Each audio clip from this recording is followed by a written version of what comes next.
In today's news video, we cover Ukraine boosts military capabilities with new H-10 Poseidon Mk-2 unmanned complexes from benefactors.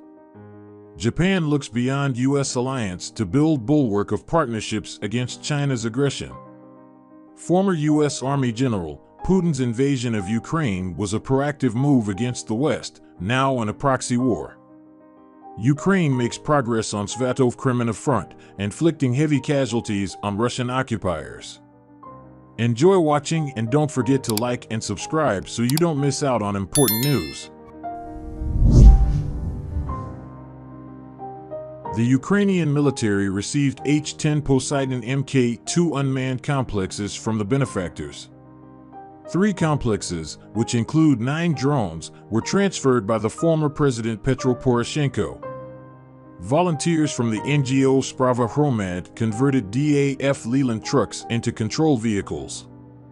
Now we have a control vehicle, all-wheel drive and diesel, comfortable chairs for work, Starlink for data transfer, an autonomous cabin heater, generators, and charging stations. Volunteer Yuri Iberyakov explained the details of the transfer. Poseidon drones operators training takes place in a classified modern training center of the Armed Forces of Ukraine. 3 H-10 Poseidon Mk-2 systems cost benefactors UAH $45,763,823. These drones manufactured by the Swarmly company can strengthen the Ukrainian artillery. They can conduct missions for all brigades that are in the same area of responsibility. The H-10 Poseidon Mk-2 UAV has a range of up to 150 kilometers, altitude up to 4,000 meters. Cruising speed 75 kilometers per hour. They are equipped with EW protection, have Israeli optics, and a thermal imaging camera. It is a mid-range unmanned aerial vehicle that provides portability and the ability to perform covert operations.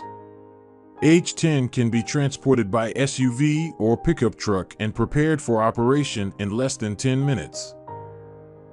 It is designed as a high-wing monocoque airframe with electric motor and pusher propeller, as well as 4 stationary mounted VTOL electric motors and propellers. This design has the advantage of flight safety, as the VTOL system is used not only for takeoff, landing, and hanging, but also for emergency recovery during flight instead of an emergency parachute.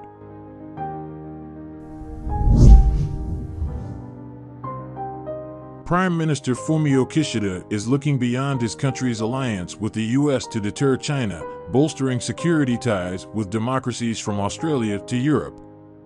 On his tour of Group of 7 countries last week, which came after the biggest overhaul of Japan's security policy since World War II, Kishida told French President Emmanuel Macron that the security of Europe and the Indo-Pacific were indivisible.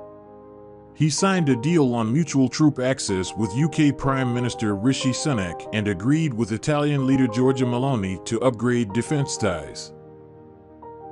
Japan's alliance with Washington, complete with its nuclear umbrella, remains the cornerstone of its strategy, and U.S. President Joe Biden endorsed the country's more robust security strategy in a meeting with Kishida at the White House on Friday. Yet Japan's deepening unease about the dangers in its neighborhood has prompted a fresh push to build the bulwark of other partnerships.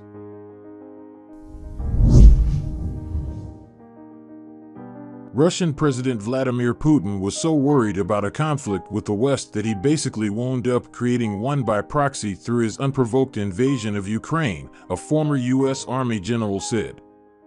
Putin believed that war was inevitable with the West, Ryan said. He saw NATO moving into countries in former Warsaw Pact regions. He saw Ukraine, in particular, choosing the West over Russia. He saw that Russia without Ukraine in its pocket was not really the Russia he thought it should be. Nearly 10 months ago, Putin chose to wage war in Ukraine in part with the mindset that NATO and the US would in turn be afraid of Russia after it quickly achieved victory over the Eastern European country as planned, he said.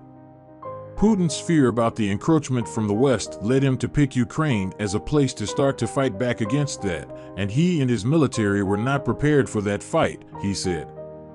The Kremlin's forces, Ryan said, have been struggling to stay above water the whole time. Putin suffered a major setback in the early days of the war when Russian troops, which greatly outnumbered and outgunned Ukraine's military, failed to seize the Ukrainian capital of Kiev.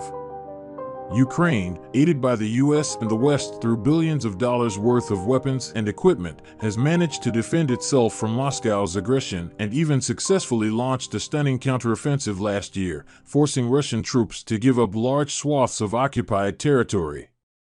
As winter rolled in, the pace of the advance slowed. The year ahead will be a pivotal one for the war, Ryan previously told Insider, warning that the Kremlin would likely turn to the dire option of nuclear.